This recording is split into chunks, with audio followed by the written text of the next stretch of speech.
செம்மணி மனித புதைகுழியில் நேற்றைய அகழ்வு பணிகளின் போது சிறுவர்களுடைய எலும்புக்கூடுகள் உள்ளிட்ட 6 மனித எலும்புக்கூட்டு தொகுதிகள் குவியலாக அடையாளம் காணப்பட்டுள்ளன.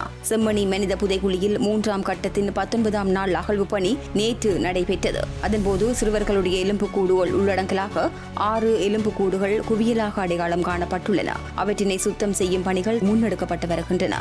அதேவேளை மேற்கொள்ளப்பட்ட அகழ்வு பணிகளின் போது 6 எலும்புக்கூடுகள் உள்ளடங்கலான எலும்புக்கூட்டு தொகுதிகள் உட்பட 16 மனித எலும்புக்கூட்டு தொகுதிகள் அடையாளம் காணப்பட்டுள்ளன.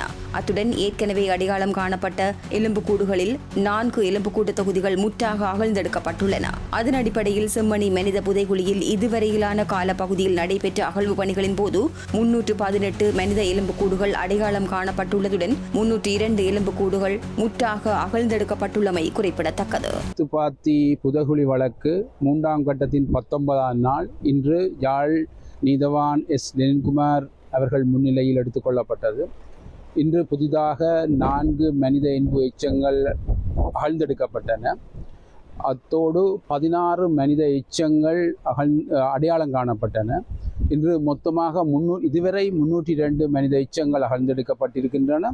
அத்தோடு அடையாளம் காணப்பட்டவை மனித எலும்புக்கூட்டு தொகுதிகள் 318 காணப்படுகின்றது.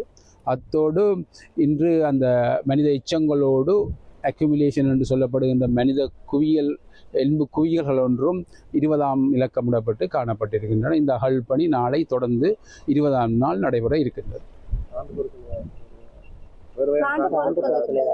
இன்று சான்று பொருட்கள் ஒன்றும் எடுக்கவில்லை. ஒரு குறிப்பிட்ட பகுதிகள் 6 மனித எச்சங்கள் ஒரே அளவில் போடப்பட்டு காணப்படுகின்றன. அத்தோடு ஒரு இடத்தில் அந்த கால் மடித்த நிலையில் புதைக்கப்பட்டதை காணக்கூடியதாக இருக்கின்றன. எலும்புக்கூடுகளும் இருக்கின்றன. சிறுவர்களுடைய அதைத்தான் சொல்லணும்.